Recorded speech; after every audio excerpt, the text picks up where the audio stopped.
Hello and welcome to the October 31st edition of the Bubb Report.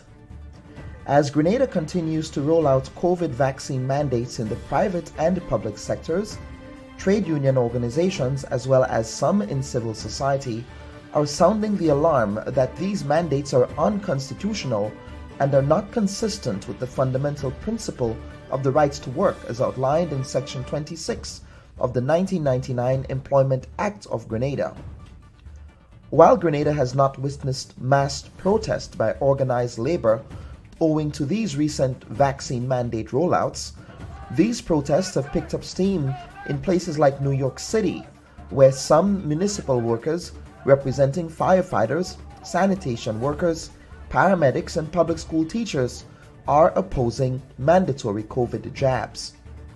For the city's part, workers who did not show proof of vaccination by Friday, October 29th, were placed on unpaid leave.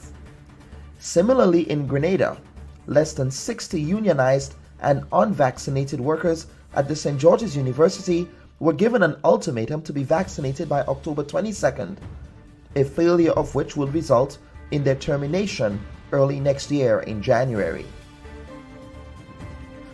If we realize the government and the powers that be, they are the ones that is moving swiftly towards having persons vaccinated. Right? We are not, as I said, against vaccination, but vaccination should be a choice. The matter of the minority of SGU employees are currently in conciliation, chaired by Labour Commissioner Cyrus Griffith. He is expected to make a decision in the next week.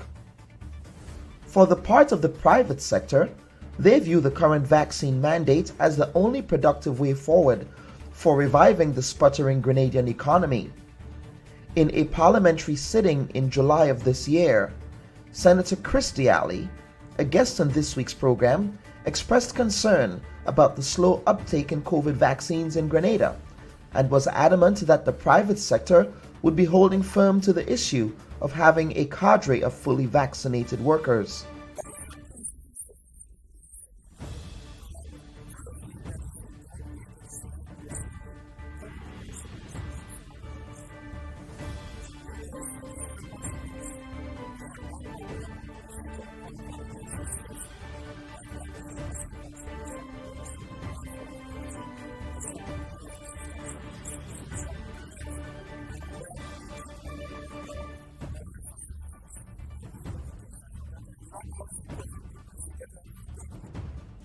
This week, we discussed the merits of vaccine mandates in Grenada, as well as other socioeconomic issues as the country prepares to present another budget next month. Also on the report, we sit down with a Canadian Member of Parliament of Carriacouian descent. Michael Coteau was recently elected as a Member of Parliament for Don Valley East to the House of Commons in Canada. His latest accomplishment after serving in different portfolios with the Government of Ontario. We will discuss his current role as a backbencher in the House of Commons and why he says serving people as a Member of Parliament and strengthening Canada's democratic process are some of his top priorities with the Trudeau government. We welcome our guests, Michael Coteau, Liberal Member of the Canadian House of Commons, Senator Andre Lewis, Labour Representative in the Grenadian Senate, Senator Christy Alley, the Business Representative in the Grenada Senate, Cassandra Mitchell, Representative of the Grenadian Civil Society Organizations, and Brian Grimes, President of the Grenada Public Workers Union. I am your host, Dr. Kellen Bubb. We thank you for joining us. Hello again to our viewers and listeners, and welcome to the Bubb Report. Later today, the NDC will reveal the new look of its political organization. If reports from yesterday are true, it appears that several senior committee members of the party have decided that the best candidates to take over the party at this time would be Deacon Mitchell. If the reports from last night are true, what the reports, however, doesn't say is that the committee are making recommendations based on this process. However, they are not dictating to the rank and file of the party that they should, in fact, elect Mr. Deacon Mitchell. Members of the party would still be processing with voting for the candidate. Of course, I also wish to take this opportunity to wish our co-producer, Kitaka Mawuto, a very happy birthday today as he is off for some rest and relaxation. I thank him for his services to the Bubb Report, and I continue to ask him to provide that support that we need here at the report. At this time, I wish to welcome my first guest, Mr. Michael Coteau. And Mr. Coteau, welcome to the Bubb Report. Oh, thanks for having me, Doctor.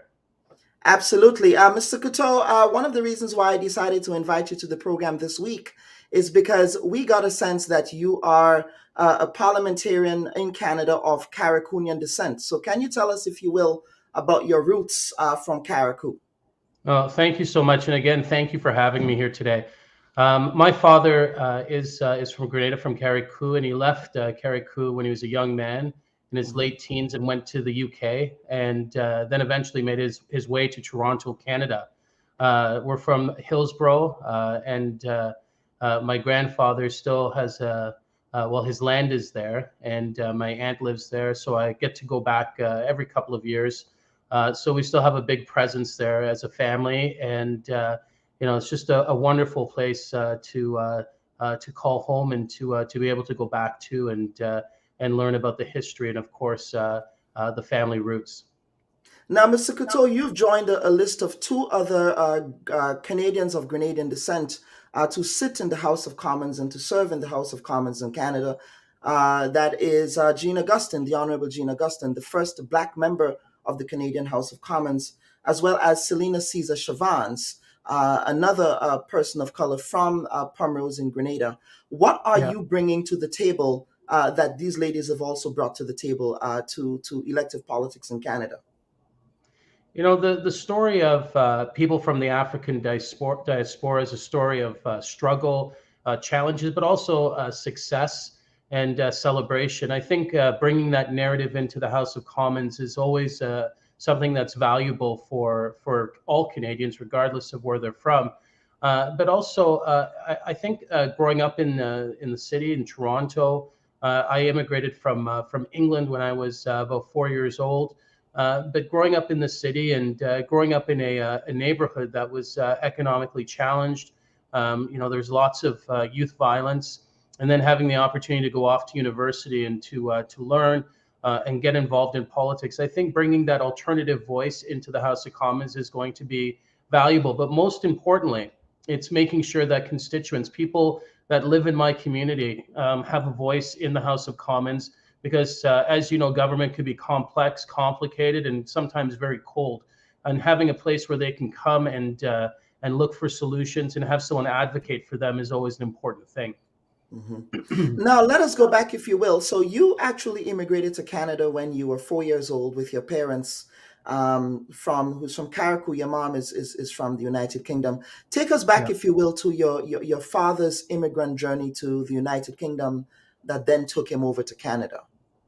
Yeah, it's interesting. There was a gentleman who lived in the UK who grew up near my father, and in the traditional way, he sent a ticket for my father to come to England. Back then, as you know, as a Grenadian citizen, you're part of the Commonwealth, and he just went there with ease. He was on a boat, and in fact, we researched the boat it's a few months ago actually. He told me a bit about this boat and his journey, and he told me how the boat took so long to get to England. And he remembers, he says, washing a lot of dishes, being in a small cabin with about five other guys, some from Grenada, some from Trinidad, and eventually getting there and going up to Uddersfield where he lived, and my uncle still lives there. And as you know, there's a large Grenadian population there. So his journey didn't stop there. My aunt Rose, who's in her mid 80s now, came to Toronto and convinced my father that this was a place of even more opportunity. And he decided to come here, and he worked as in a factory building furniture, and then eventually became a maintenance man for washing machines and freezers, dryers. And my father lives very close to me, and I see him almost every day now. So, being able to sit down with him and listen to his stories are quite fascinating. Now, let's segue into Canadian politics. Of course, you are a backbencher in the current Trudeau administration. Many Right. folks were surprised that Prime Minister Trudeau called such an early election. The pundits posited that perhaps he was going to lose the election. That did not happen, but the outcome of the election was very similar to the Right. previous outcome, in which the Trudeau administration won a minority of the seats in the parliament, but enough to be able to form a government. Now, let us talk about the governing agenda of the Trudeau administration in ways that it affects the Caribbean Canadian community. Right. Yeah, going into that election was a challenge. Obviously, we're in the middle of a pandemic, but I think it's important for governments to ensure that they do have the mandate to go forward on an agenda. And this is a very different agenda than what we saw, a few years ago when we went into election when there wasn't a pandemic. So, of course, the number one issue today is the fight against COVID.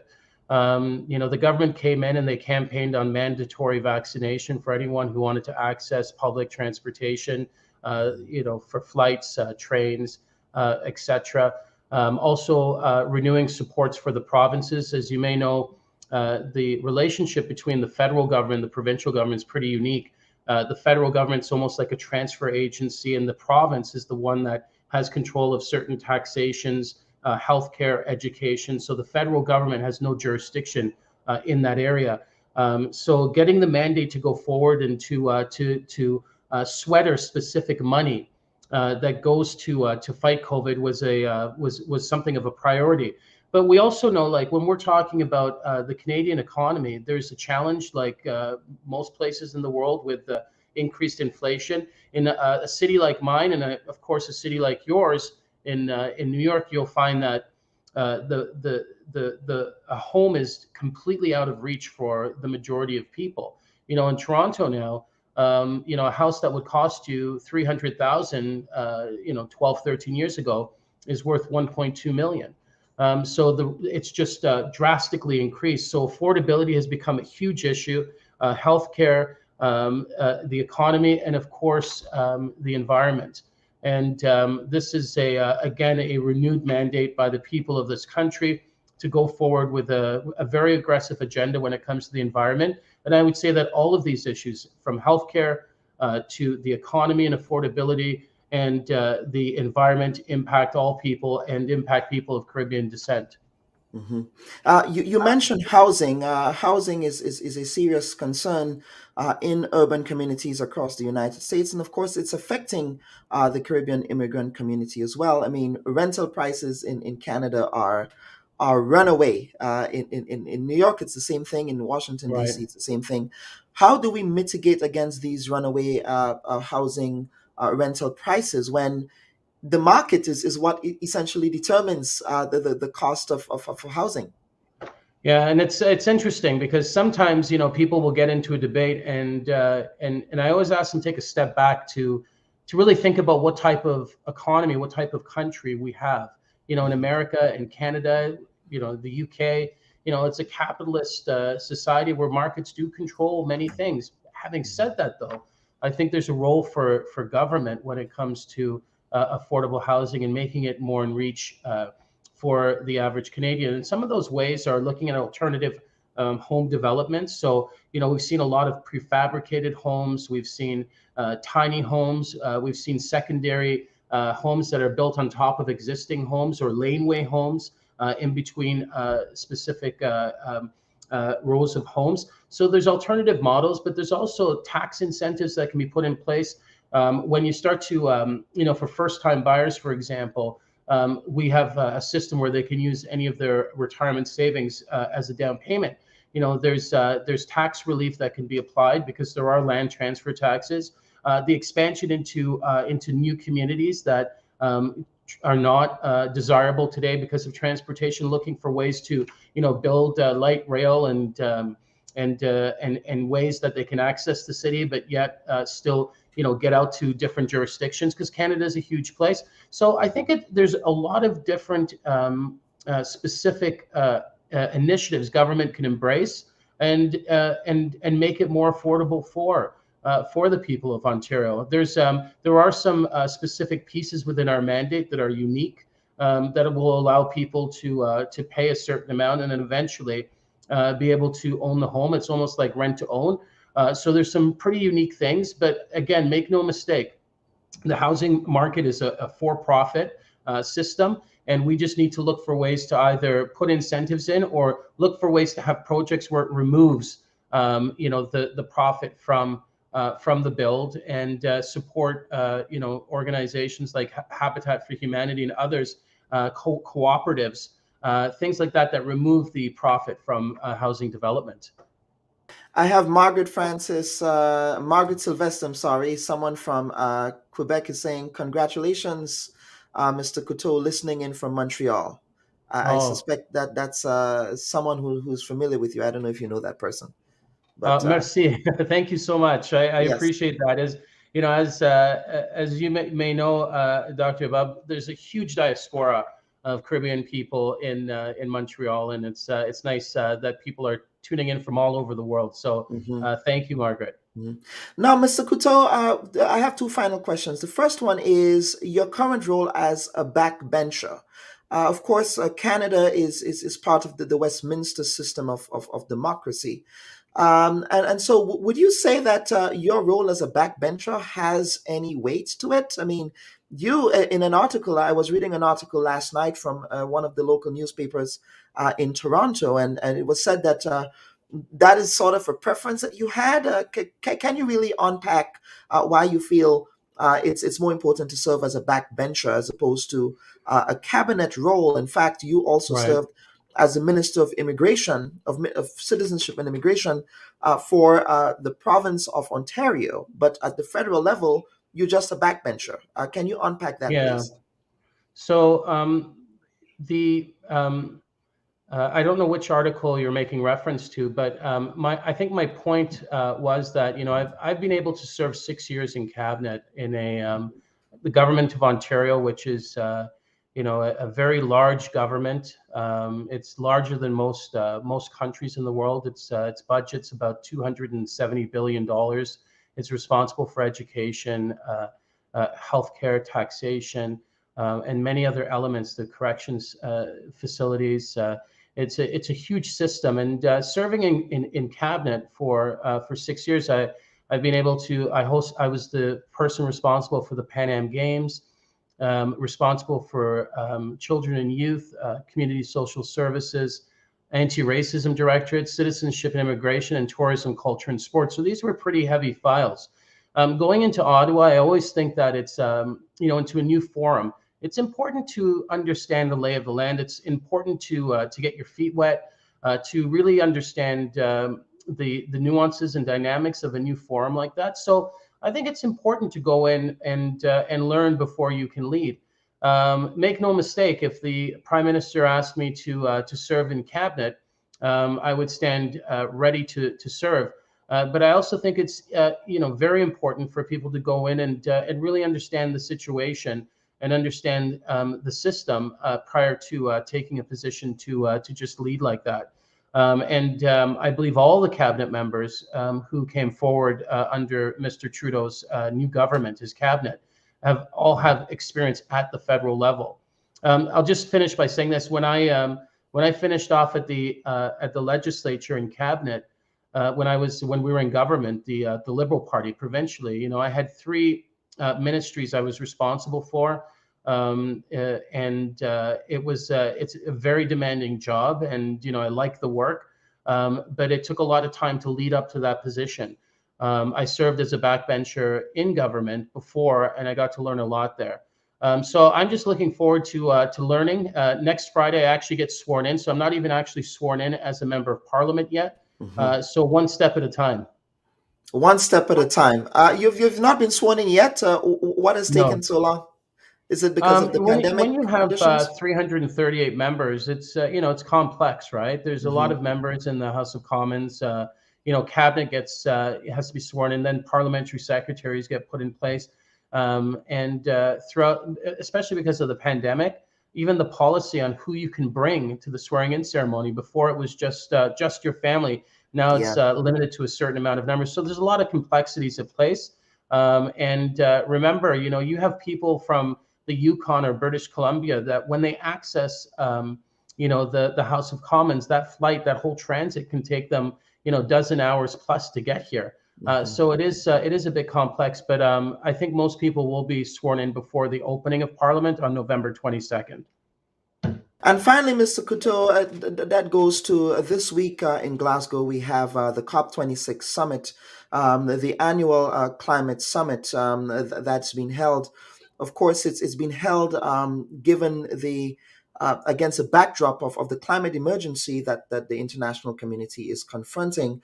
As you are aware, Caribbean countries like Grenada and other countries in the global south who are not responsible for a significant amount of global emissions are the ones bearing significant brunts as a result Right. of climate change.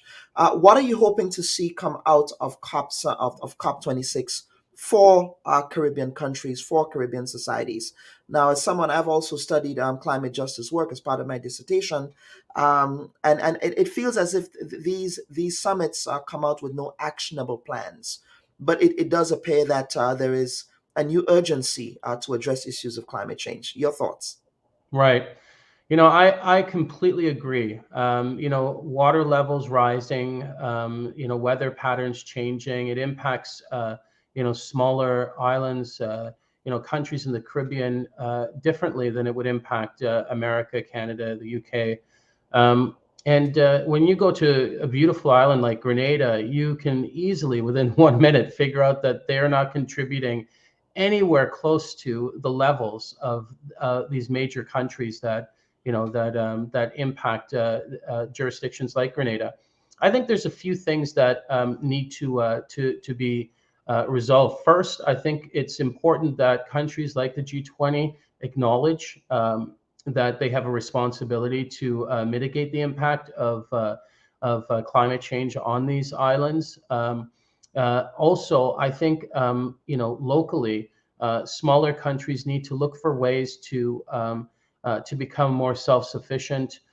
Look for ways to to build economies that promote a green economy, and to look at ways to build economic development through the fact that they do have access to the best solar power, thermal energy, wind power, hydropower. It's just unstoppable energy, and you combine that with agriculture and manufacturing, with the changes in the economy with AI and automation. There's a huge opportunity for countries to really leverage the climate push to build sustainability and independence and sovereignty from an economic standpoint. So I think it's on both sides, but 100%. There is a responsibility that the G20 have to ensure that countries like Grenada, climate change doesn't impact them the way it is currently impacting countries. Mr. Coteau, thank you so much for appearing on the Bubb Report. As I said to you on background, I hope that you do come back again, and any issue you have that affects the Caribbean Canadian diaspora, we would certainly love to hear from you in ways and thank you. And yes. Thank you so much for having me. This show is incredible. I watched a few of your past episodes. You're doing a great job, and I think I can proudly say that as a person of Grenadian descent, part of the diaspora, very proud of what you're doing, and I think it's much needed. So thank you so much for your contribution to the diaspora. Thank you, Mr. Coteau, again, and congratulations to you. And we look forward to seeing what your governance agenda brings to the. Thank you so much for your time. Stay with us, stand by. We will be right back with our panel segment of the week.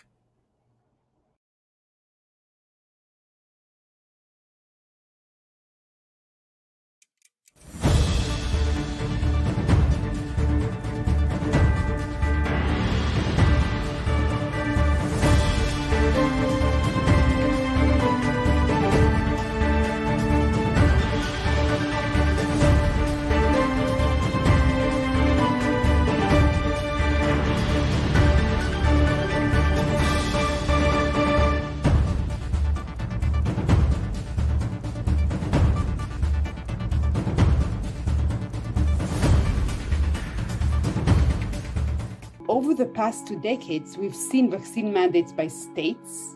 During the 19th century, states have mandated some smallpox vaccine. We've seen school mandates across all US states, and we've seen some employer mandates. For example, in the past 2 decades, many hospitals have mandated influenza vaccine, MMR, hepatitis B, and other vaccines. So vaccine mandates are not new. Then we're seeing private actors mandates. We're seeing employers tell their employees you need to vaccinate or there'll be consequences. Some are saying vaccinate or you're fired. Some are saying vaccinate or test and mask. Those two are legal.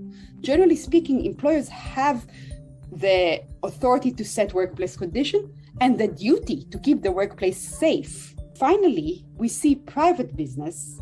Some of them require customers to show proof of vaccine.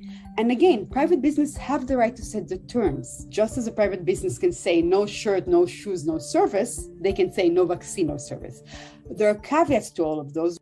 So the big caveat that covers all of these is, can you mandate a vaccine under an emergency use authorization? These vaccines are not yet licensed. They're under an EUA, emergency use authorization.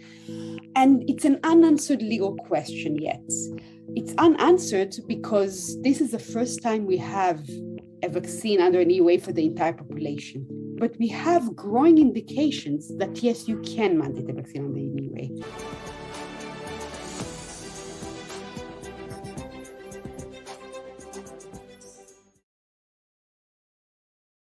Now, before I get to my guest, I flubbed my opening monologue, which I have to get to now in a proper way. My teleprompter was giving me some issues here. But the opening monologue went like this. Later today, the National Democratic Congress would reveal the new look of its political organization. If reports from last night's newspaper, the New Today, are true, it would appear that a committee of senior party members have recommended that the neophyte political candidate Deacon Mitchell contest the role of political leader unopposed at today's virtual convention. What the reports from last night did not say was that the executive committee's recommendation is not a mandate and that the process of nominating officers for the full slate of executive positions by the delegates will go ahead as planned. Whatever the outcome of the NDC convention, I believe that Grenada is in dire need of a competitive democratic process, which has been sadly lacking since the country restored democratic rule in 1984. Since the NNP has proven to be the dominant force on the island for decades, their governance agenda has demonstrated in some cases that there was no need to be very responsive to issues that demand some measure of strict accountability. Party competition, in our view, forces political elites and voters alike to consider alterations to the existing political agenda, examine alternative ideological, cultural, or policy ideas, and reevaluate which societal groups should be represented by the government and how they are represented by the government. The NDC also has to contend with serious voter apathy among Grenada's youthful population, who are more interested in having a new political party altogether, with a complete overhaul of the current colonially inspired Westminster system of government, which has not served developing countries well in these parts. We will be watching this political space in the foreseeable future. And at this time, I wish to welcome our guest for the panel segment, Senator Andre Lewis of the Grenada Technical and Allied Workers Union. He also represents organized labor in the Senate. Senator Christopher Diali, who represents the business community in the Senate. Cassandra Mitchell, who represents the interagency group of civil society organizations in Grenada, as well as Mr. Brian Grimes, who is the president of the Public Workers Union of Grenada. Gentlemen, welcome to the Bubb Report. Gentlemen, yes. and ladies, welcome to the report. Good day. Yeah, I was waiting for you to say. I almost missed you there. Yes, I was waiting for you to say lady. I don't want to be cancelled in this era, cancel culture. Oh, Yes, man. but I want to begin. I want to begin with you, Mr. Grimes and Senator Lewis. Now, you've been very adamant about issues concerning vaccination mandates in Grenada. You come down on the side of choice, that employees have a choice in the matter. Now, what choice do employers have? Employers also have a choice in this matter, don't they? They also have a right to determine what policies should go into force in their business establishments. Yes. Well, thanks for having me on the program, Dr. Bubb. I'd be remiss if I didn't wish my friend Kitaka Mauto a very happy birthday. I hope he takes it easy so that he can do the program next week. Yes, so Kitaka happy birthday is to a that. trooper. He's an amazing friend and brother. He Yes. does amazing work. Yes. So happy birthday. I'd like to start off by just premising what I have to say about mandatory vaccination with these facts or these observations. They are facts to me, but others may differ in its evaluation. I'm looking at what's happening in Grenada here, and I think we are becoming a segregated society, a society where social appetite is the order of the day. I'm not just looking at mandatory vaccination, I'm looking holistically at things developing over the years. First off, you have situations with pension where you have the pensionables that are disenfranchised based on a date. So you have the pensioners versus the non-pensioners or non-pensionables. Then you have contract workers versus permanent workers in terms of benefits and salary increases and so forth, basically doing the same job but are treated differently. You have the vaccinated versus the unvaccinated, right? And I guess we'll go more into that as the program goes on. And then we have the NNP versus the NDC. And what is odd about that one, to me, there are no essential philosophical differences in these two parties, but yet for all, we have Grenadian citizens sometimes going at it like cats and dogs. So overall, I just want to say that we have a segregated society. Now, speaking to the mandatory vaccination issue, now, yes, employers do have right. They have a employers federation and so forth. But what we are seeing here is a total violation of workers' rights in this country. Now, if you look at the Constitution of Grenada, as you open the Constitution, the first thing is the freedom of conscience. In section 1D, it has a very short sentence, the right to work. Now, my brother, my comrade, Andre Lewis may speak on this more, but I am observing what is happening in our country with the St. George's University. Now, you look at what they are doing, they simply said to workers unilaterally, you have to take the vaccine or leave, right? Now, you look around, you look in the Caribbean, in Trinidad, the president of the industrial court in Trinidad said in no uncertain terms, and this is a respected figure in the labor movement in the region, said an employer ought not to unilaterally change the contract agreement between the worker and the employer, right? They're saying that. So basically, when SGU or any other employer says you must do this without consultation, without social dialogue, they are breaking the premises and the foundation of good labor relations. I want to add that what is increasingly disappointing looking at the St. George's University situation is the fact that they have the workers going marching the streets with absolutely nothing to get. Yes, you want to protect your workplace. Yes, you want to sanitize and protect the environment in your view. But where there must be a balance. So in saying that, you look at ILO Convention 158 and you look at all the things that the ILO has said regarding COVID vaccinations and how employers should treat with employees. They are saying in no uncertain terms that if there is a severing of the relationship, there must be severance allowances. The Labor Code under the Employment Act, Section 84, also speaks to termination allowances. I want to ask you, Dr. Bubb, and the viewers, do you think it is fundamentally fair or humane in any way for there to be severance of these workers, some working 20 years or more, without 1 cent given to them and the others dish on the side of the road with nothing for their families, no compensation, anything like that? These are the questions to be asked when we try to balance ourselves as humanitarians, as citizens in this country. So that's all I have to say on that. Senator Lewis, I'm going to bring you in here. I know that the Labor Commissioner, Mr. Cyrus Griffith, he's indicated that there would be some sort of conciliation on this matter, but it does appear that St. George's University is holding its ground, as so is several other private sector businesses in Grenada relative to this issue.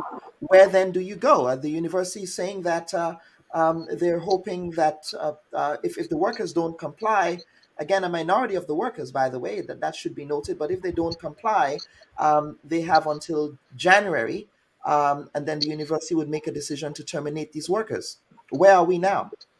Let me say good morning to everyone viewing and listening public, and to identify with the comments made by my dear brother and comrade Grimes.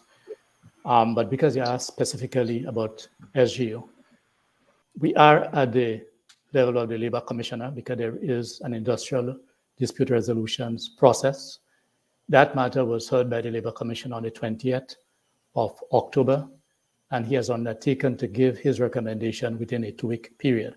But what is instructive is that the aspect of SGU of requesting the workers to make a decision by the 22nd of October, in which cases a number of them were not yet informed. Our union made a request of SGU through the Labor Commissioner that at least this matter should be stayed, because if you are before the Labor Commissioner and you are waiting the recommendation for the Labor Commissioner, we do not believe that it is fair for any one party to unilaterally impose any decision. This issue of mandatory vaccination calls for dialogue. This is not a usual period. It calls for dialogue. It is totally different in our view for existing workers, because making vaccine a condition of employment for existing workers is a change in the terms and condition of employment, and that ought not, properly speaking, to be done unilaterally. So we await the outcome of the Labour Commissioner's recommendation, because we not only has it to do with the aspect of the vaccination, but confronting the SGU workers. It also has to do with the fact that a number of these workers have qualified for annual vacation leave. In other words, they have already worked and accumulated leave, but the school, as part of the process of trying to squeeze the workers, are refusing to grant the workers their leave as requested, because what they are trying to do is to prevent any form of income from the SU going actually to the workers. These are something that we have advanced to the Labour Commissioner. The Labour Code is absolutely clear on this. Whereas annual vacation leave will be given at the discretion of management, but it can only be put off based on the exigencies of the workplace. So in other words, there must be very good reasons to not grant the wish of annual vacation leave for workers. But if workers are not allowed to come to the compound to work, there would be no basis for refusing to give them annual vacation leave unless it is just spite. Mm-hmm. So there is a question here of annual vacation leave, but on the other side of the coin, one might argue that these workers have also withdrawn their labor in this period. They have not withdrawn their labor. The employer have told the workers, do not come to my compound unless you're vaccinated. Mm-hmm. Now, if the worker were to make an attempt to cross the security gate at SU, they could be arrested and charged for illegal entry and trespassing. So we need to be, the workers are prepared to work. Mm-hmm. The workers are prepared to work. And as Comrade Grimes have indicated, one of the major factors confronting the workers now, because after a while, there comes that issue of, look, let us call a draw to this, pay me for my years of service, but the school is still refusing to do this. So even on the question of the years of service, that is a matter that the school is not moving on. Yes, so far. And I'm saying so far because we do believe that at the end of the day, justice must prevail. And because it was a unilateral decision by the employer to tell the employee you cannot work unless you're vaccinated, it is only reasonable for the workers who do not wish to be vaccinated and request payment for their years of service that should be given positive consideration, as recommended by the ILO and all other, what I would say, objective industrial relations people. And Cassandra Mitchell, let me bring you in here. You represent, we know what civil society's position on this is. You've been very clear on this. Unfortunately, governments, fortunately or unfortunately, depending on what side of this issue you sit on, Caribbean governments are moving ahead with vaccine mandate. Well, not governments, but I would say yes for certain government departments, but the private sector as well in the Caribbean, they're moving forward with vaccine mandates. In the context of Grenada, where do you see a middle ground being possible? Because obviously, I don't think anyone is listening to what your organizations are saying. At least those that matter, those that are of consequence, if you will. You need to unmute your mic there, Cassandra. We're not hearing Cassandra. I think one of the things that is missing in this discussion is the fact that we're still under a state of emergency, which means that as citizens of Grenada, we are temporarily surrendering some of our fundamental rights and freedoms.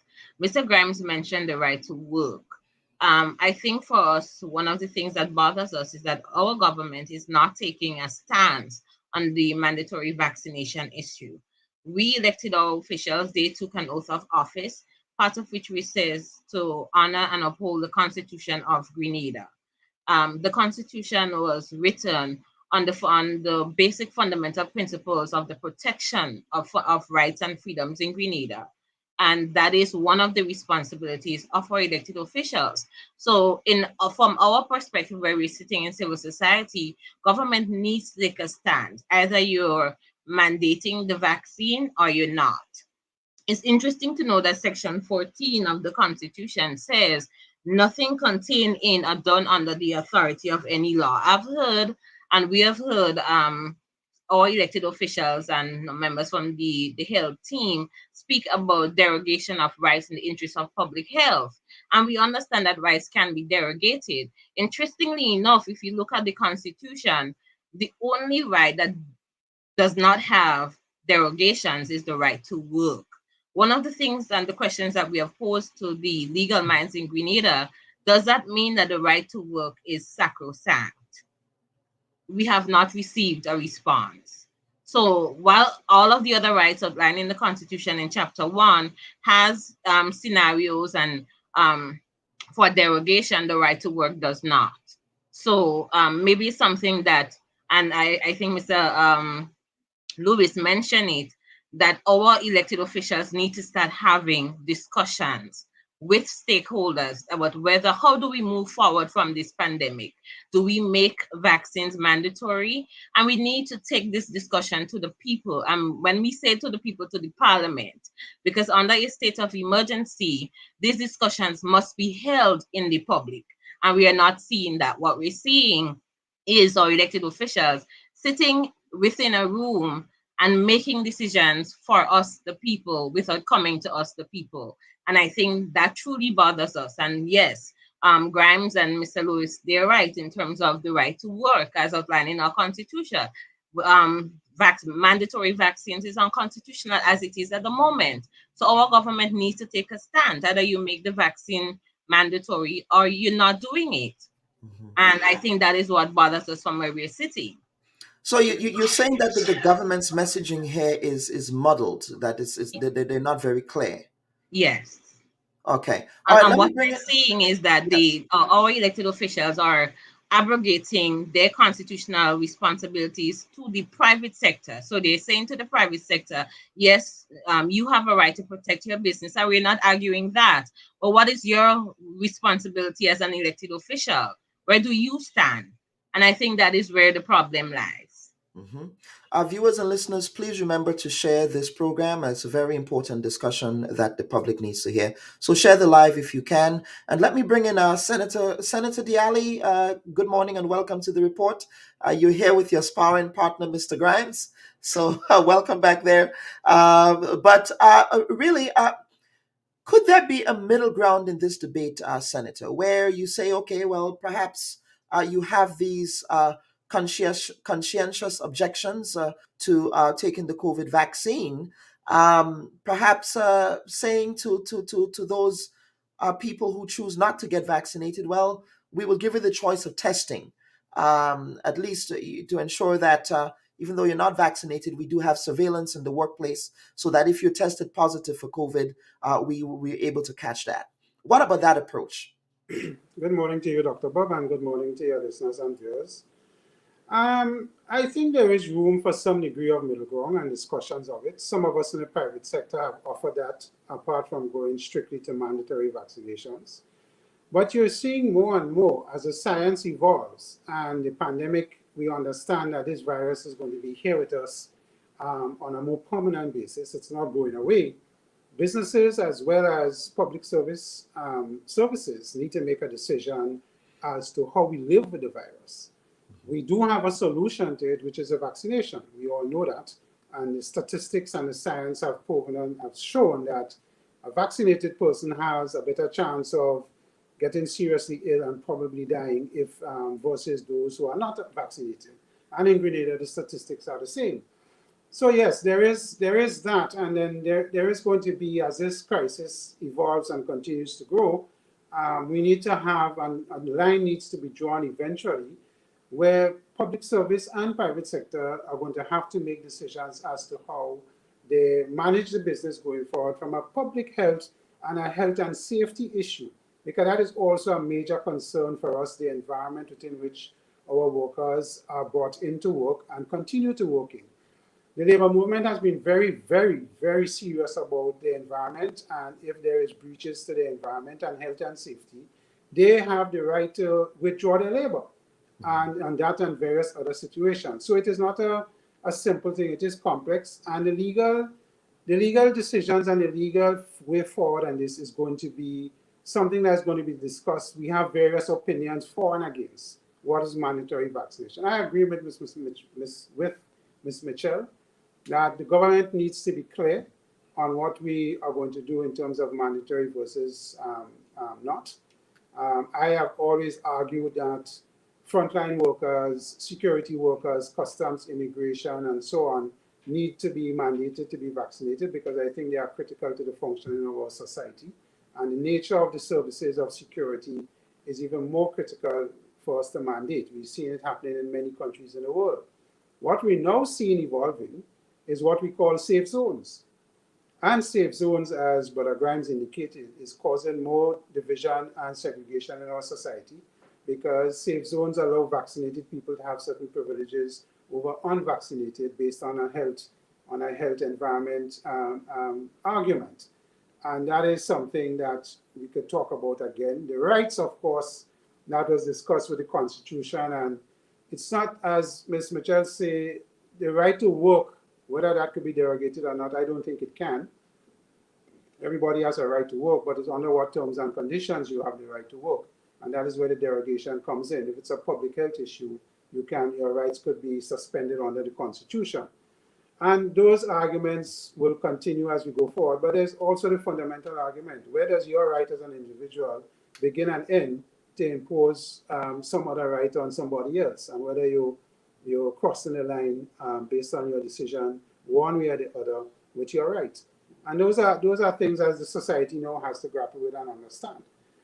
But back to your fundamental question, I think there's a lot more discussions to happen. The private sector will continue to do what they have to do, by the way, because our businesses have to keep functioning, our businesses have to keep open. We have to provide employment for our workers and sustainable living for them. So we will continue to do what we have to do. And I suspect, as SGU have done and some of the financial institutions have done and will be doing, is that the issue of mandating vaccines will come up.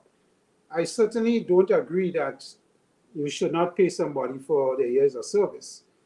Whether the decision is to keep them or not, whether it's under a mandatory situation or not, everybody is entitled, as far as I'm concerned, and based on what Andrea have just said, that you should be given consideration for payment. I don't know the details of the SGU matter, so I can't speak to that, but generally, I would think that if you have to be severed or terminated or released or whatever the case may be, you should be entitled to your years of service in some degree or form.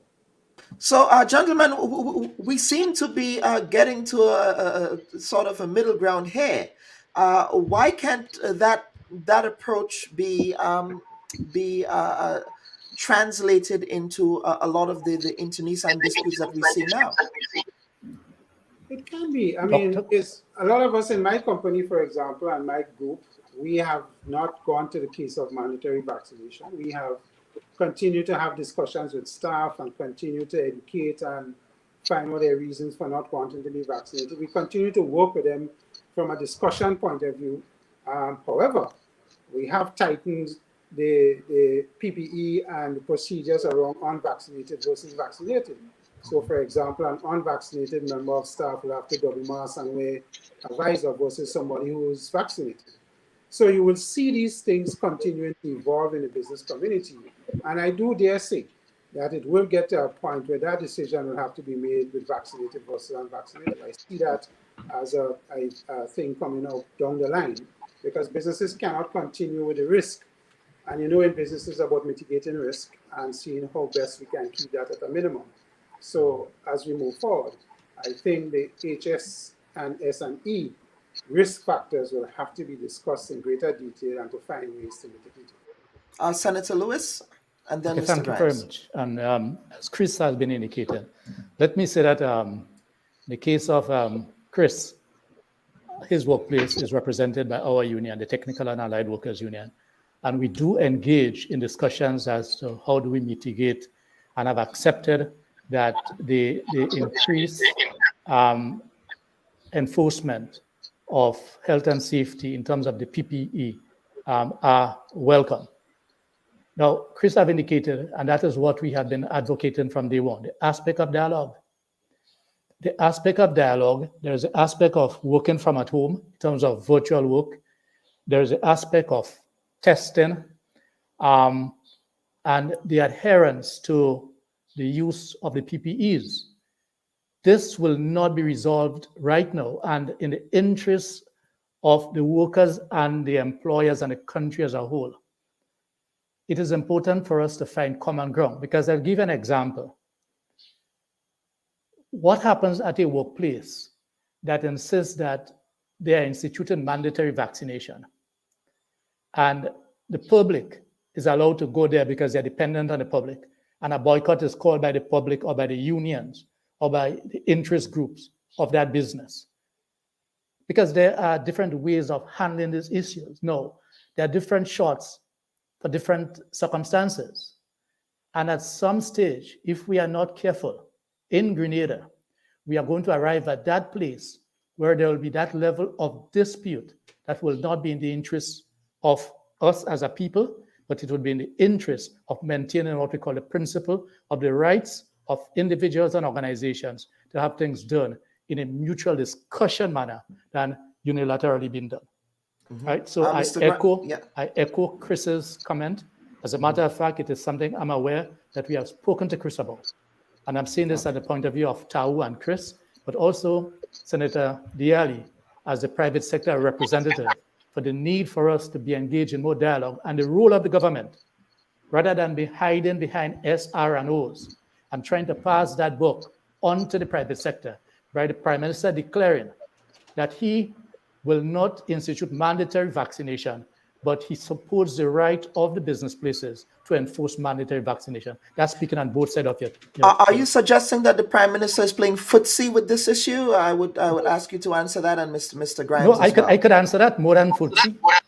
I mean, to be frank with you, more than footsie, it is, and it does not speak well, in our view, of what you call the type of leadership that is required in this particular period. But let's say that the Prime Minister adopts the Gaston Brown approach, then he would, some might call for his head to be put on a spike.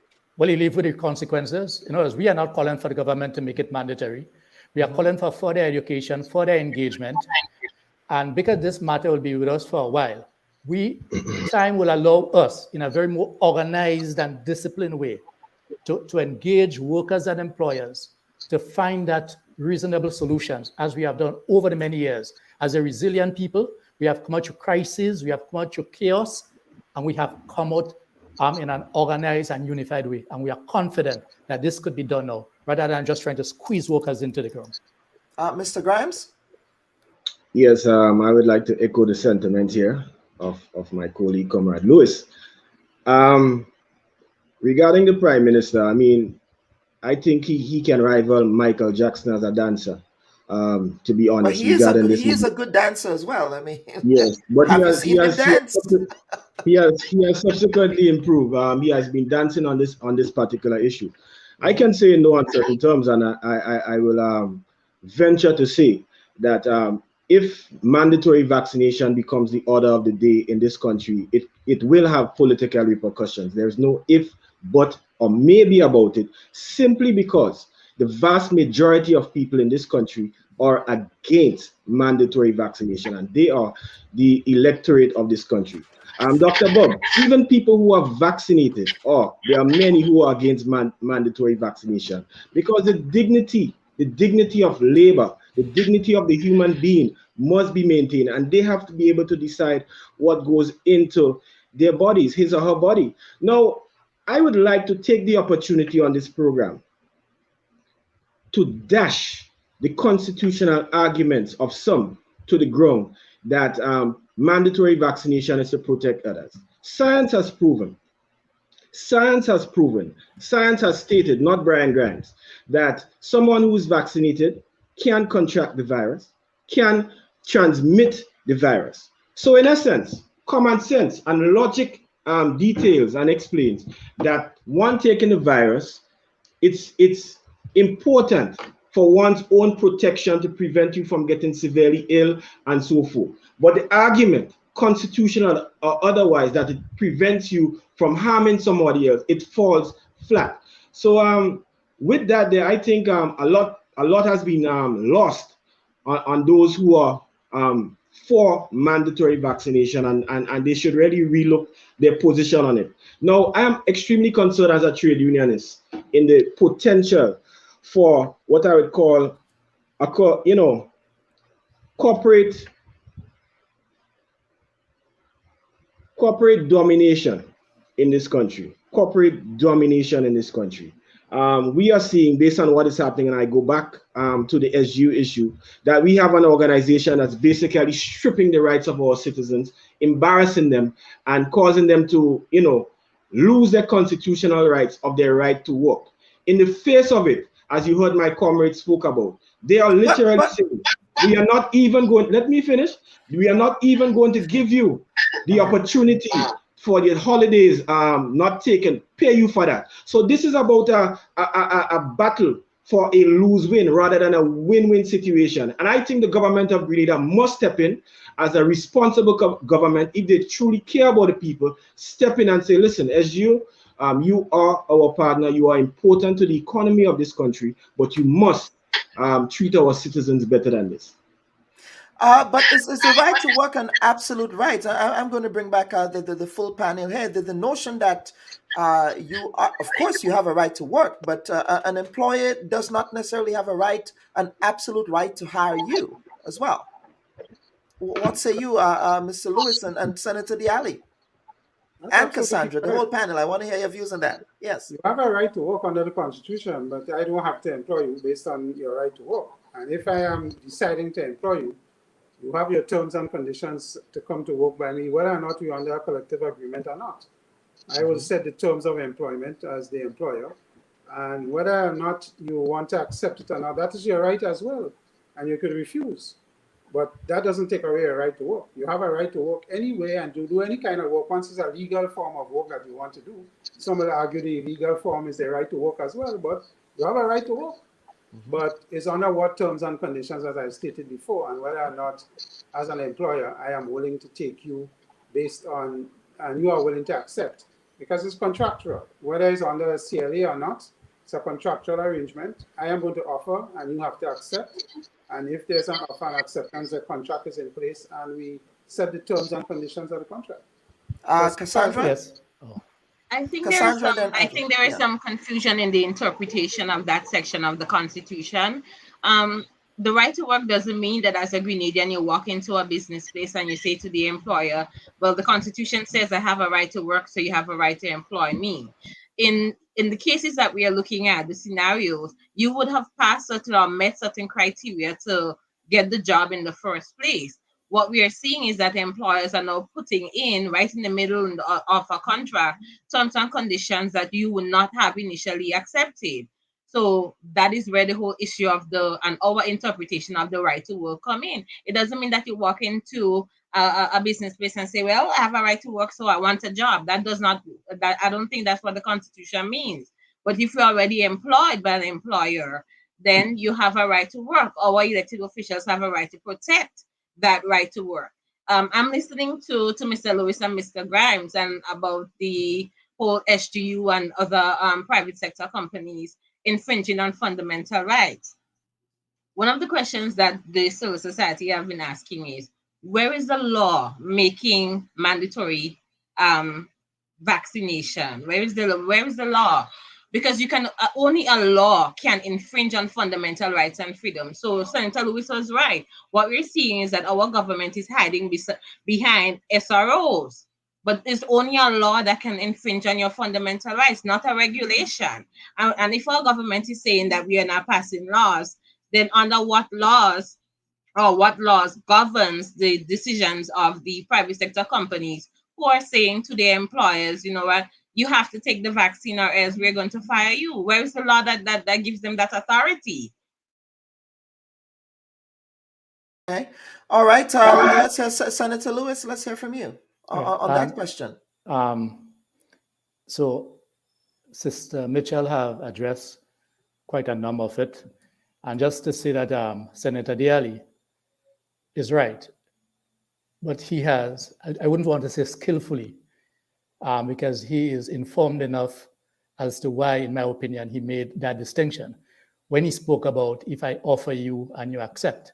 as Cassandra pointed out, the issues that are confronting us in this discussion has to do primarily with existing workers, where there's already terms and conditions of employment. So there's an offer, there was an acceptance.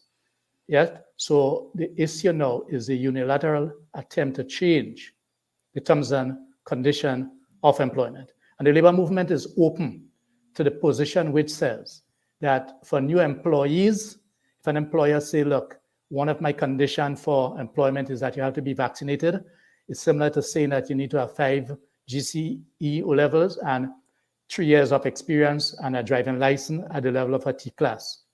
Because this is now an offer, and it is up to you to meet the necessary requirements. But the fundamental issues that we are discussing here, that is creating the issue, has to do in the case where people are already working. Some have made 20-something years, 30-something years, right? And rather than engaging in dialogue, and rather than coming to some mutually acceptable outcome, an employer is saying that, look, it is either my way or no way at all. That has consequences for the family of that individual, that has consequences for the living standard of that individual, that has consequences for society. Because as these things happen, there can be a deterioration in our society because people may turn to all kind of devious means to try to survive. I mean, could you imagine, given 20 or 25 years or 30 years, honest day's work, and then all of a sudden, I am being told, go home. And when I say, look, I am holding on to my position that I'm not taking the vaccine, pay me for my years of service. You are now trying to grind me into the ground and say, I'm not paying you for years of service. And I'm happy and not surprised that Senator Dialli, almost a Comrade Dialli in this case, right? Well, I'm sure he would love that. He would not have an objection to that distinction, Senator. But it's important. I would just yeah. quickly add to what Andre said and say, I agree that you cannot vary an existing contract unless there's further discussions with the parties involved for the variation. And I accept that. And there essentially is a new offer and a new acceptance. And the discussion have to continue. But I will also add that there are exceptions to contracts where certain situations may offer an exception to the current rules and conditions of the contract that may cause parties to come back and relook it. And, you know, at the end of the day, Senator, and to the rest of the panel, I think the courts will have to decide on whether these exceptions to the variation of existing contracts will be allowable and legal under our construct or not, because there is wide difference in opinions about it, because this is a health pandemic and it involves safety and lives of people.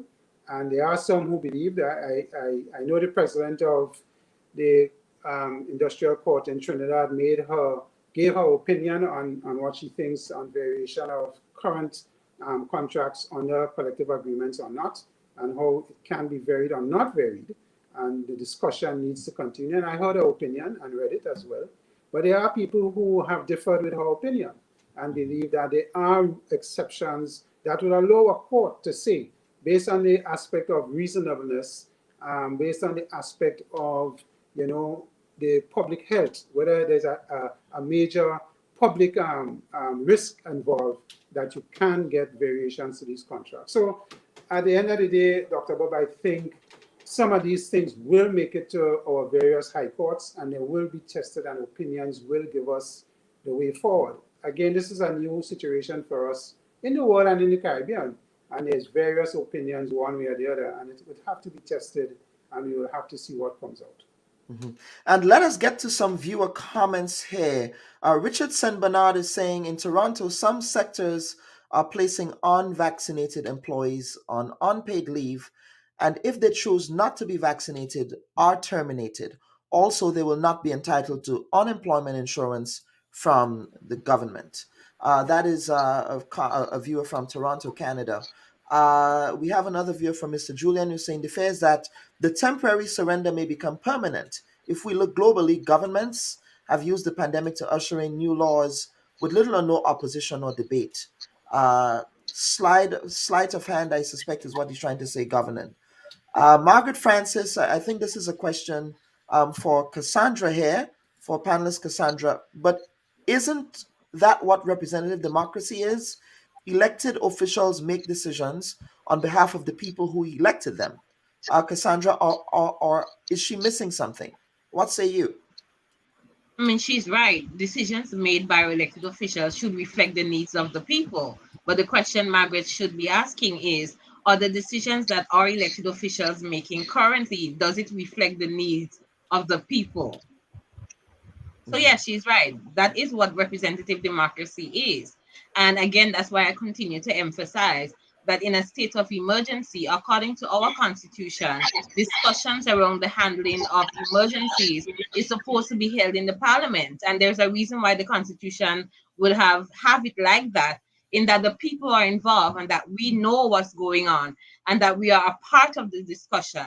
We, over the last 2 years or so, we have not seen that. We have heard government saying that we have committees, and many times we have to be, and I'm sorry to have to say this, begging our elected officials to give us information. Who are the representatives on these committees?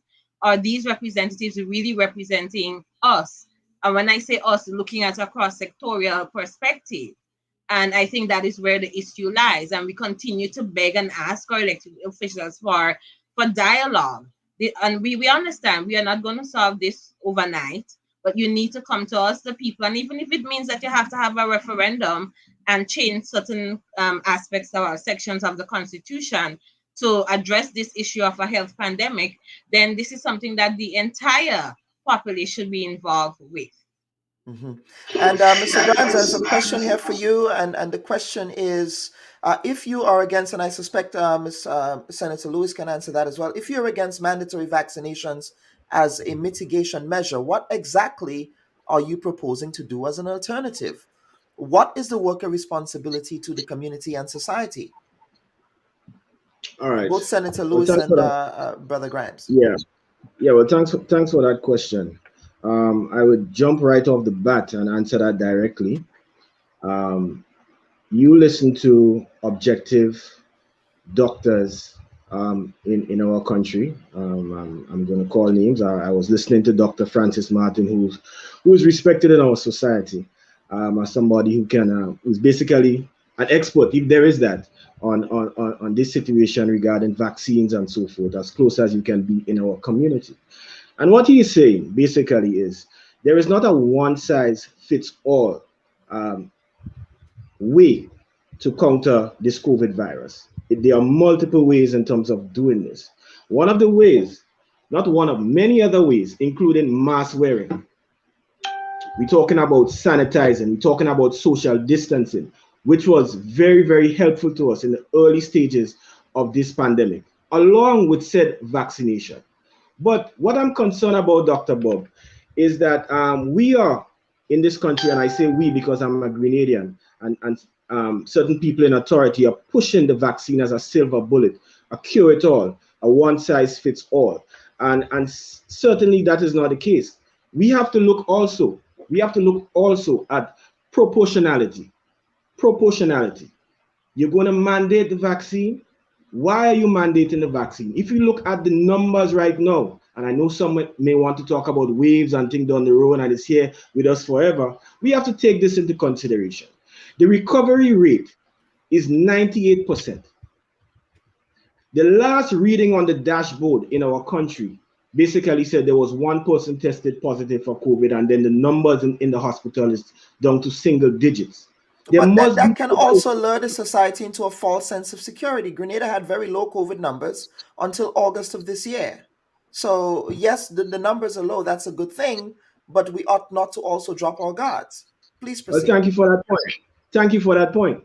So now we have to look at the errors of our neighbors. Let's look at the UK. They had vaccination rates up to 80-something%. And then they simply wiped out all the protocols and all the provisions like mask wearing and distancing and so forth. And then a second wave came. But we have to look at that, learn from that, and be smart and maintain. Our union had a press release recently stating, listen, we are back to work as normal. There's no longer rotation, but please maintain the protocols. So in listening, Dr. Bubb and viewers, the press briefing of government and the Ministry of Health, sometimes I'm taken aback because it seems as though the vaccination is pushed, or framed as an end in itself rather than a means to an end. There are multiple ways.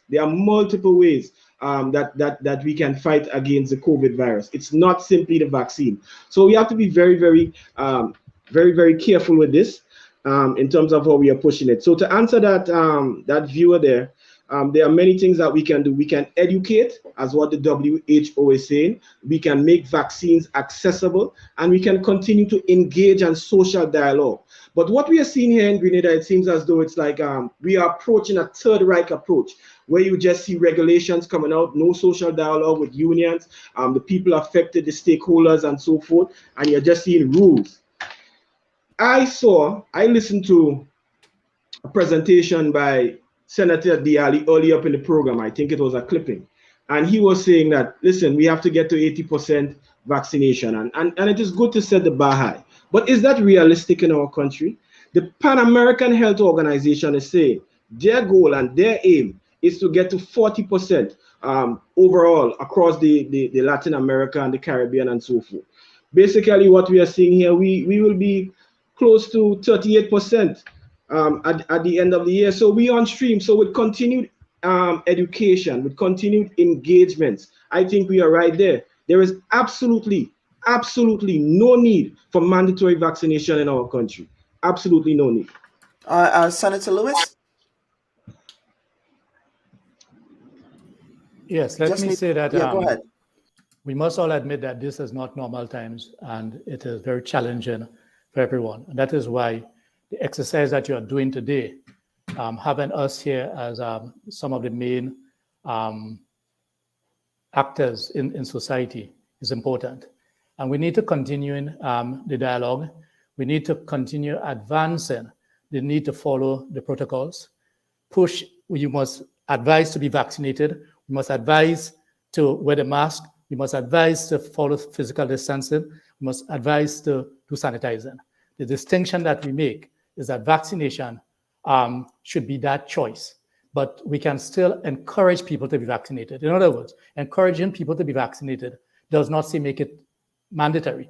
We need to engage them. And I think one of the points that Dr. Martin Francis was making, I think about 2 weeks ago, is that now that we have survived or come through the first wave, let us learn from that to see what we can do in terms of educating people to, one, increase the vaccination uptake, and to also get the adherence to following the protocols. Because there is no doubt that before the August period, or leading into the August period, the state included, most of the leaders of our country included, and a wide cross-section of our society were operating on the basis as though we didn't have any COVID. You went through the country, people were not wearing masks, people were not physical distancing, people were not sanitizing. Some of our officials were making pronouncement as though we should be given the gold trophy because we have conquered COVID. We need to keep maintaining our guard and to be ever conscious of what we need to do in this particular period. And you make a very important point. Again, there is a lot of blame to go around, I think, in the question of Grenada's first COVID wave this year. A lot of blame, and some are trying to pass this on people in the diaspora coming home and this and that, and the folks in Willis and people who are not wearing masks in the south of the island and things like that. There's a lot of blame to go around on that issue. But I want to get to some other comments. Wilbur Thomas saying, I applaud the union mandate for fighting for their members, but it's time they evolve as well and provide pathways to retirement to the members, because just like Social Security in the US, NIS and government pension is not going to be able to sustain members in their retirement. That is, of course, for another conversation. We can have another conversation on that, but that's a challenge for you. I could have quickly addressed it, but let's go. Quickly address it. But quickly, please. Very Yes. simple. These are ideals that we should work towards. But in the US and the places where that happens, the workers contribute to it. Yes, not just union dues, but there's a contribution, as you would know, Dr. Bubb, towards this, and it's ideals that we should work towards as unions, as we broaden our services and benefits to our members. So I applaud that, but it is something we have to work towards. Mr. Lazarus Joseph is saying, an essential worker by statutes, I support the thesis that our role is paramount, and in this predicament, mandatory vaccination is not unreasonable. However, as an advocate for vaccination, I'm not convinced that there are better options for business continuity than vaccination. We have another comment, Oliver Benoit. Very good discussion today. Brian Grimes, good points raised, sir. All right, let's see. The PM is playing politics simple. Lincoln Deputy is saying further education, Andre. COVID has been around since 2020, and vaccine talk, pro and con, has been taking place almost as long. Your thoughts? My dear brother and comrade, Lincoln Toro Deputy. As you will know, someone with your profession and given your contribution to Grenada over the many years, education is not a one-off process. And therefore, I'm not saying that a lot has not been done. But the fact is that people have genuine concerns. And people like you and I, who have been in the trenches for many of the years, have always understood that we need to keep plodding on, going to the communities, addressing the issues. And that's the education that I'm speaking about. Constant engagement, because we know our goal. Okay, all right. We have another. My personal conviction backed by clinical evidence globally.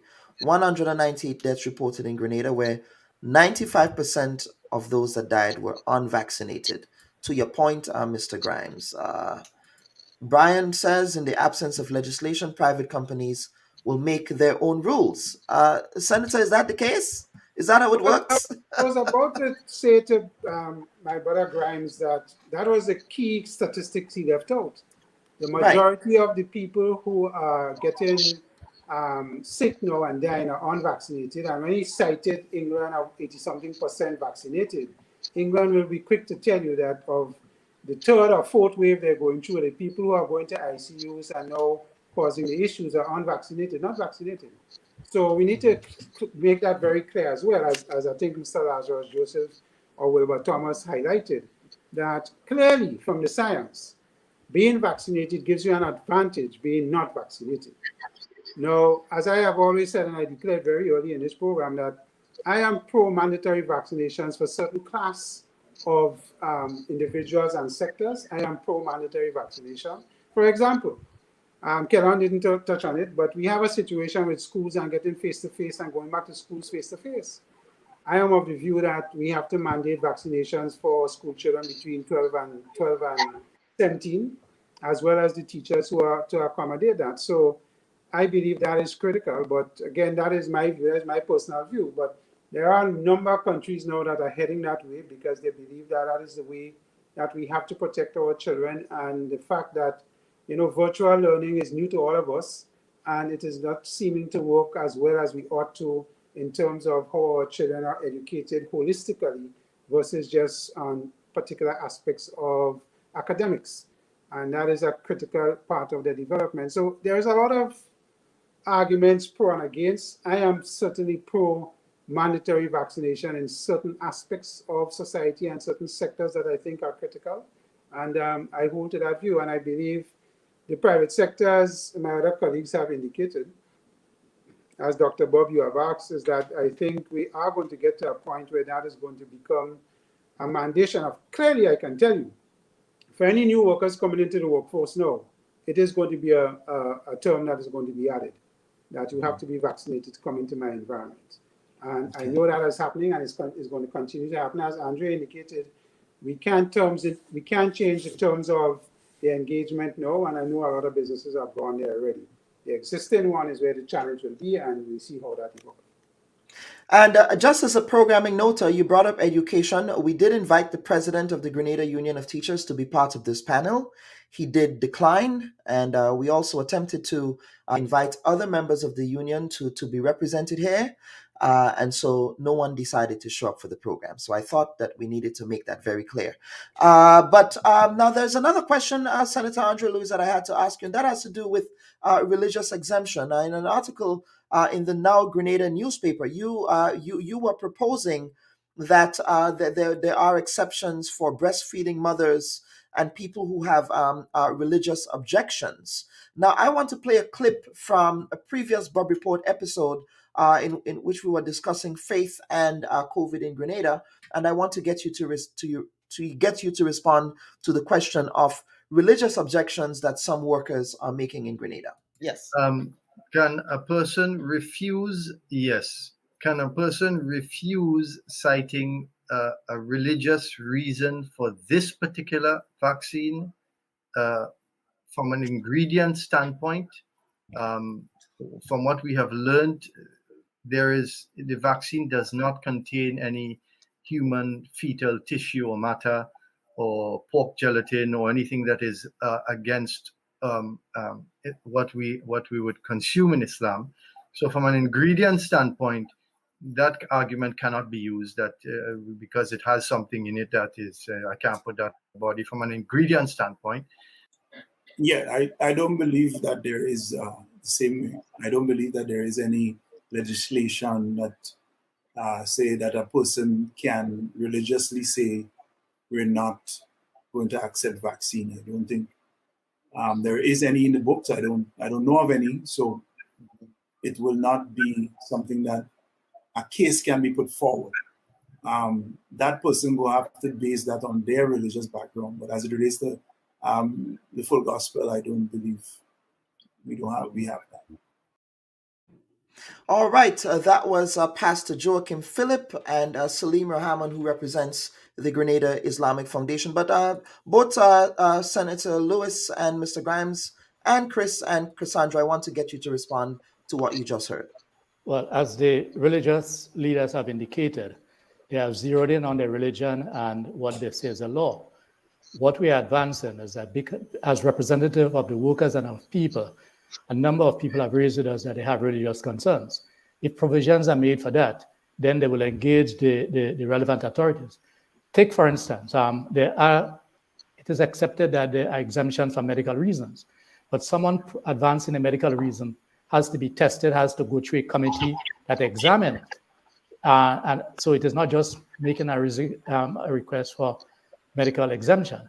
Religious exemption, we think that should be open and the individuals make their case. I mean, it is well accepted that there are individuals who over the years have based on their religious views, whether we agree or disagree, have not taken part in certain activities in society, be it medical procedures or otherwise.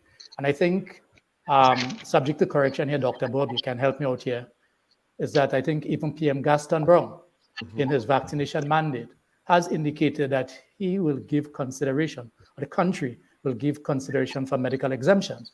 And it's the same thing that we are advancing. At the end of the day, who's been exempted will be determined by the relevant body that is set up to do so. And let me just further explain. One of our requests to the SGU is that we accept that the granting of exemptions for medical purposes has to go through a board of qualified personnel. We have made a request for the union to be able to have someone of our own choosing to be on that board, and the school has refused. Right? We are saying that a suitably qualified person identified by the union ought to be on that board to allow for transparency, accountability, and just for the appearance of objectivity, but they have refused that. Mr. Grimes? Yeah, there's quite a lot on my mind regarding what you just placed there. Religion is something very, very sacred and sacrosanct, as can be seen in our constitution, as can be seen in our labor code, which is basically a derivative of our constitution. Section 26 of the Employment Act speaks to that. So that is something that's supposed to be looked into with eagle's eye regarding people, their religious rights and so forth. Now, I want to expand on something here. And we seem to be some of us seem to be jumping with an alacrity to mandatory vaccination. Now, I want Dr. Bubb, as a noted researcher, for you to look into the policy document of the WHO, done April 30th on ethics and things regarding vaccination and so forth. And they clearly stated and advised that governments making vaccination mandatory ought to put in clauses in there for injury. There is a phenomenon, just as how COVID is real, that is called vaccine injury. Do you think it's fair? And I want to pose that question. Do you think it's fair that a body, a government, an organization can make a decision on what goes in my body. And if I potentially, the rare case that I get injured, I am left to flounder on my own regarding how I survive and how I overcome it. Do you think that is fair? No, I want to also add, Senator Diali keeps using a word here that I want to embrace, and that word is evolving. He said that this matter is evolving. The science is also evolving. So what is known today, may not be the fact of tomorrow. And this is why some people hesitate and they observe and they keep educating themselves. That is like what my comrade said to Toro. Listen, education is not a one-off thing. It is continuous. That is a beautiful point. Now, I also want to add that some people feel they don't have a chance. What do I mean by that? And I'm going to venture here. You see, the head of the new COVID committee is a full-fledged politician. Sometimes people feel that those that have to make decisions for them, either they are not equipped or they are not, the moral compass is not pointing towards a direction that will assist them in getting to a place of comfort. So there are multiple factors here that is causing people to be uncomfortable about the vaccine, and I want to qualify for the avoidance of doubt. Neither myself or the union that I represent believe that vaccines are necessarily harmful or it's not good to help defeat the pandemic. We have stated over and over again that we believe that it is an instrument and a good tool to defeat the pandemic along with others.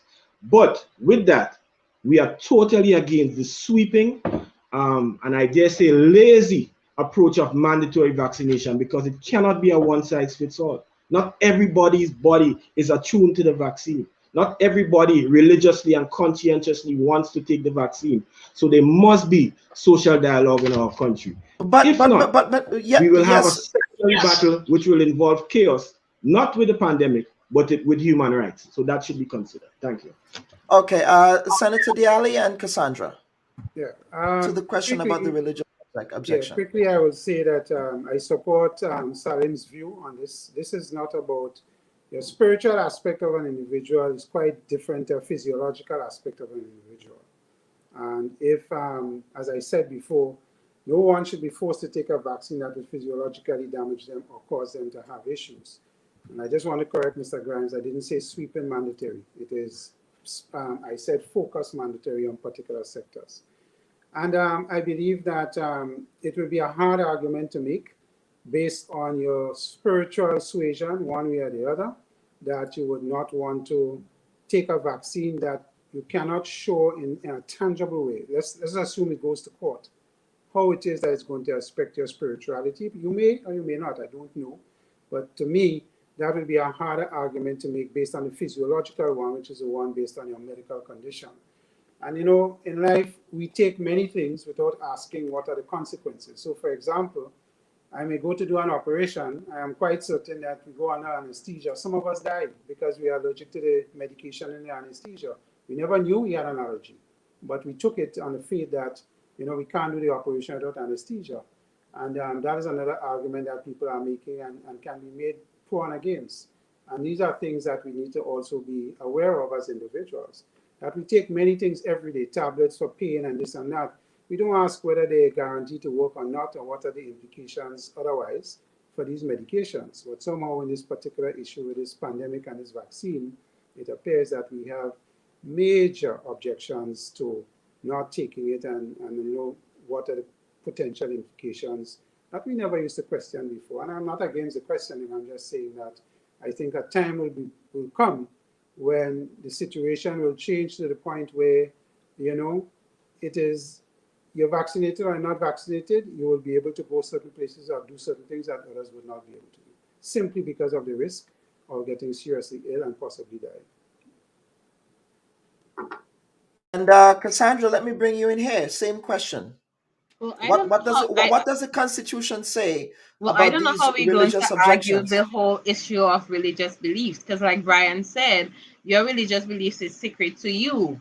If you look at, and he quoted it, Section 26 of the Labor Code, which speaks about prohibition of discrimination, is almost a replica of Chapter 1, Section 1 of the Constitution. Correct, Cassandra. I get that point. But Yeah. if I may, the question here is, can somebody conscientiously object to refusing to take the vaccine based on those religious objections? I know, for example, that the Rastafarian religious Rastafarian... right. So Okay.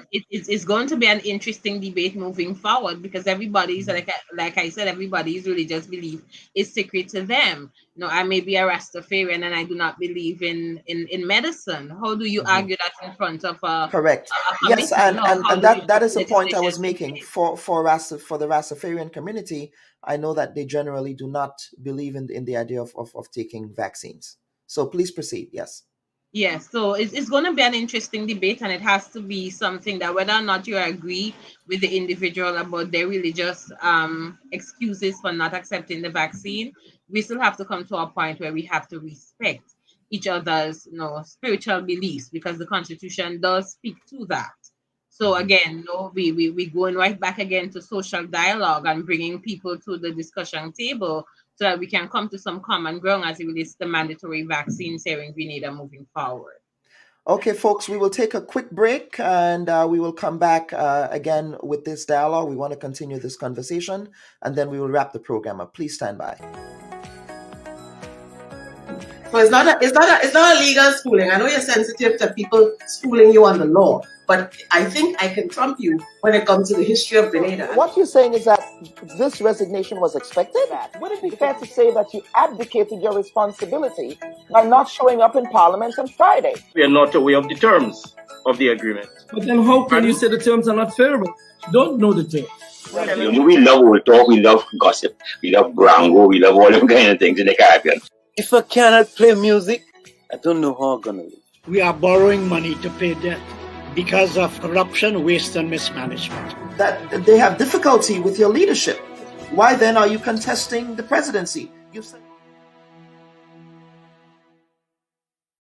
And welcome back, folks. And let me bring in the full panel here before we get to close the program. But Senator Lewis and Mr. Grimes, and Cassandra as well. You see, we've had these objections, and it appears that this issue appears to be intractable in many respects. But have you given consideration to seeking a legal opinion on this through the courts? When legislation fails you, when the executive fails you, your next and your final branch of government here would be the courts.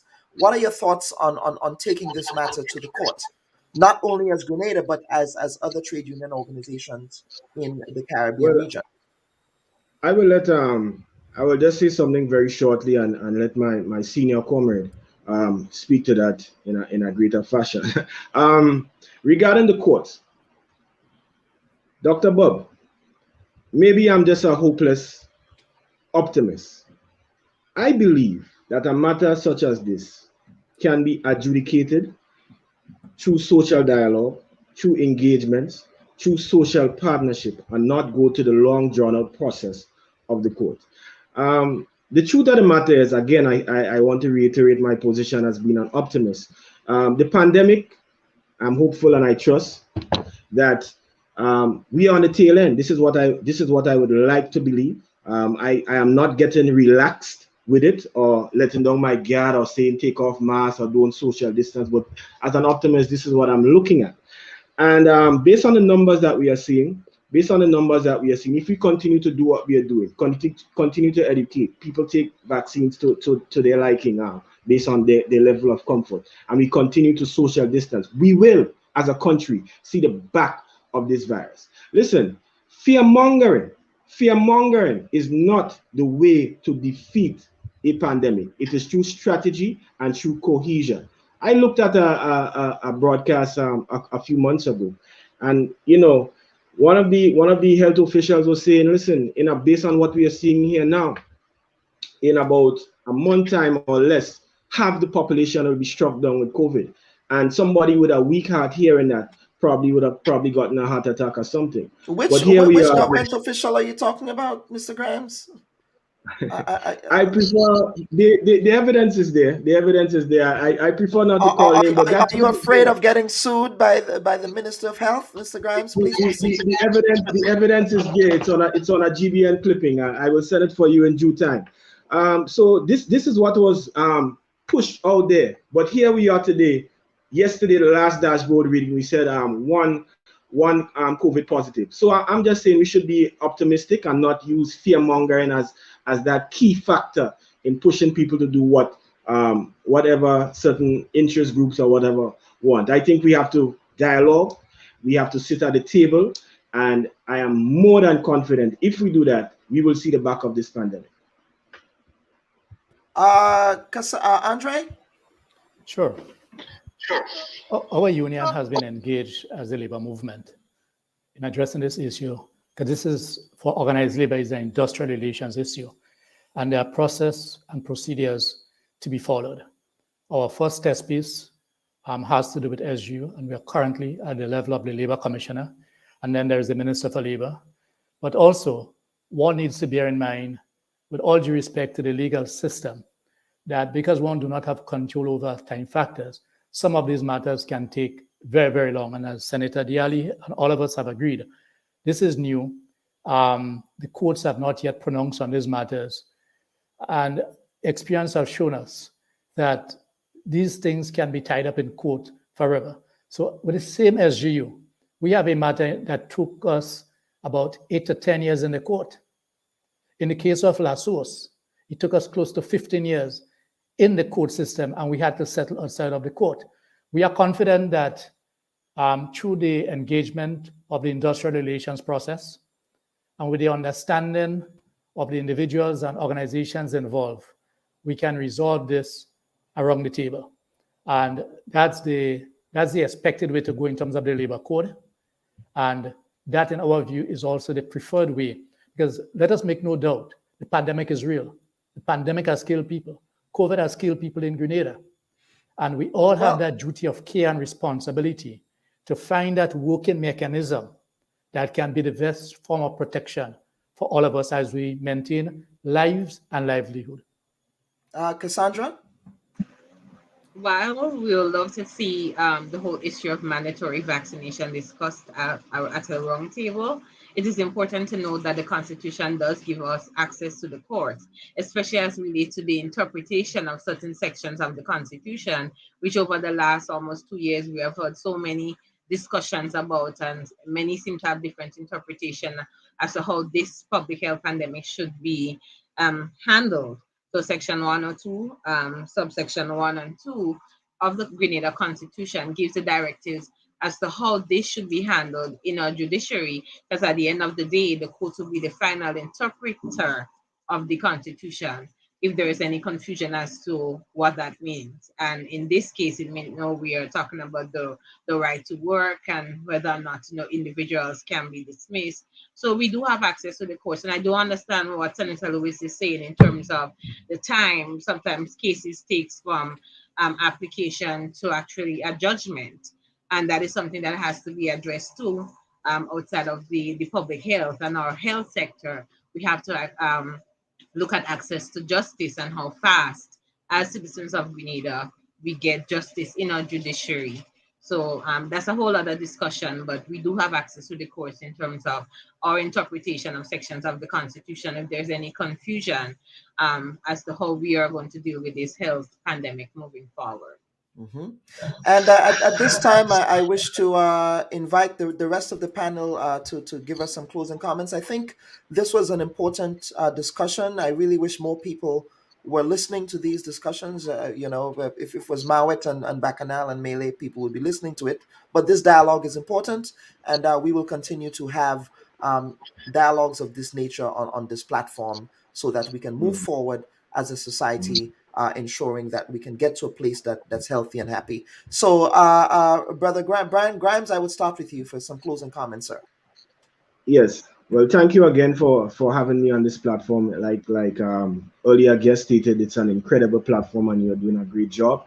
Normally on Sundays, I'll be below the live making comments, hoping that my comments ends up on the screen, but I'm on the panel today.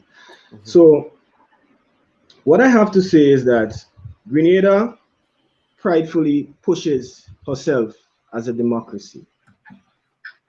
Therefore, if we are a democracy, democratic rights are supposed to be waved high. That flag is supposed to be waving high in our country. We have done reasonably well outside of a very nasty wave of COVID that has passed through. But I think based on evaluations, we can collectively, as social partners, come up with a winning strategy to defeat the pandemic, and I think we are well on our way. I would advise the government of Grenada to not go to mandatory vaccination. Apart from the obvious political repercussions, which they can take upon because they are well-oiled machinery, apart from that, you will create a human rights crisis in our country and people going back and forth. If you look at some of the comments here, Dr. Bubb and viewers, you have seen that even people who are vaccinated maintain that sacred right and that personal integrity for person to decide what goes in his or her body. I listen to my fellow panelists, and I'm wrapping up, and they speak about evolution of what is happening with the pandemic and so forth. So people need to be educated. People need to be psychologically comfortable. And the Grenada Public Workers Union, for which I am the leader at this point in time, we are clear. We are clear. We are in agreement with the WHO that vaccine is an instrument, but we are also in agreement that mandatory vaccination is not a useful tool. Okay, all right. Senator Lewis? I want to express condolences to all who have lost loved ones and suffer as a result of the pandemic and other related illnesses. I want to extend our deepest appreciation to all the frontline workers and all who have been involved in this fight against COVID to bring us to where we are today, to be in a much better and safer position. It is also important just to note that we as a people need to continue the aspect of social dialoguing as we work towards what is best for all of us. Continue staying safe, following the protocols, and here I'm speaking about vaccination, sanitizing, mask wearing, and physical distancing, and also healthy living standard. Please do that as we continue to fight to find that balance between lives and livelihood. And to end on this note, that the government itself in one of the SRNOs had indicated that they are making provision for religious exemptions and other exemptions, but to be decided by cabinet. I do not know what expertise that they have there. I look forward to a debate in Parliament. I think this is where we fail as a people, to debate in Parliament on the question of vaccination and its implications. And I look forward to that discussion. Thank you very much, Dr. Bubb, and to the viewing and listening public. Senator Diali, over to you. Thank you, Dr. Bubb. I will be very quick and say that I agree with most of what Andre said, and I wouldn't repeat it. Only to say that I encourage our people to get vaccinated. Those of us who are inclined, seek as much knowledge and seek as much information, proper information, filtered information, that will assist you to make a decision one way or the other. And I think that is the proper thing to do. And I want to end, Dr. Bubb, to throw something on your radar. I believe we have another pressing endemic around us. It could be worldwide as well. It is worldwide, and that is the climate resilience and COP26 discussions that would have gone on this week, and the results or not, and the implications for small island. And I don't want to say small island developing states, small island ocean states as we are, and what will happen with that as we move forward. And I think that is another big demic. I don't know how we're going to call that one, that is approaching, and we have to deal with it and mitigate the circumstances that's going to pose to our people in terms of risks to livelihood and lives as we see it. And that is another major issue that I think we have to confront, apart from what is going on with the pandemic and how we are handling that. So those would be my parting comments. Thank you. Okay, thank you, Senator Diali, for always agreeing to come on. You're here back again with your sparring partner, Mr. Grimes. I think that is a good pairing there. It's like a dinner and wine pairing. We used to play basketball, you know. I'm a good friend in truth, you know. Well, there you go. There you go. Bringing people together in the spirit of balance and objectivity. Cassandra, over to you. Final comments.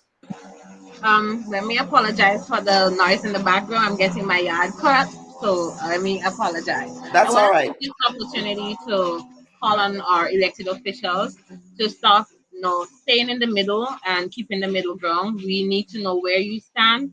That's why we elected you in the first place. I think you taking a stand to be instrumental in us moving forward in terms of the whole discussion around mandatory vaccination in the future. So I also want to take the opportunity on behalf of my colleagues to send our condolences to families who have been affected. Brian Grimes mentioned a human rights issue in the future. I don't think it's in the future. I think we currently are facing a human rights issue here. Many times we don't talk about the shadow pandemic that we are facing with the increase with the rise in domestic violence, with the food crisis, because we continue to see rise in food prices here in Grenada. So while we are focused on the whole discussions around mandatory vaccination, there are issues affecting Grenadians that will have severe impact on the long-term future, the psychological, economical, social impact of how we going to move forward. So I know as civil society, we are paying attention to the 2022 budget and where the priority areas that our elected officials are going to be placing the monies, finances on. So that's something, I guess, Dr. Bob, that you can have another discussion in the future as well. Yes, we will be bringing back. We were hoping to get into a quick budget preview conversation, but this conversation, I think it went where it went, right? Just because of the nature of the conversation. But Cassandra Mitchell, Senator Christopher Diali, Mr. Brian Grimes, and Senator Andre Lewis, and my previous guest, Honorable Michael Coteau, a Grenadian Canadian who sits in the Canadian House of Commons. Let me thank all of you for agreeing to appear and participate in today's very important discussion on the Bubb Report. On behalf of the producers, I wish to thank all of you for your continued viewership and listenership. Next week, we have a treat for you. We're hoping to have the political leader of the National Democratic Congress on the Bubb Report. We hope to ensure that we have a comprehensive and deep discussion with the political leader of the party. We want to know what his governing philosophy is, his relationship with private sector. How does that conflict with his party's position relative to things like vaccination and other policy issues that Grenadians are concerned about?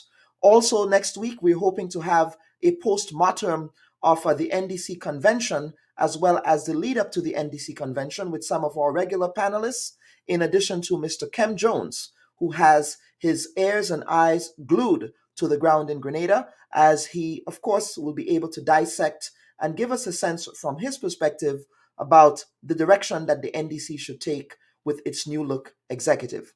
On behalf of my producers and on behalf of all of you, thank you again for watching the Bubb Report. Have a great and safe week. Remember to social distance and to wear your mask. And please get vaccinated. That's a message from me to Grenada. Thank you again and have a safe and wonderful week. Bye-bye.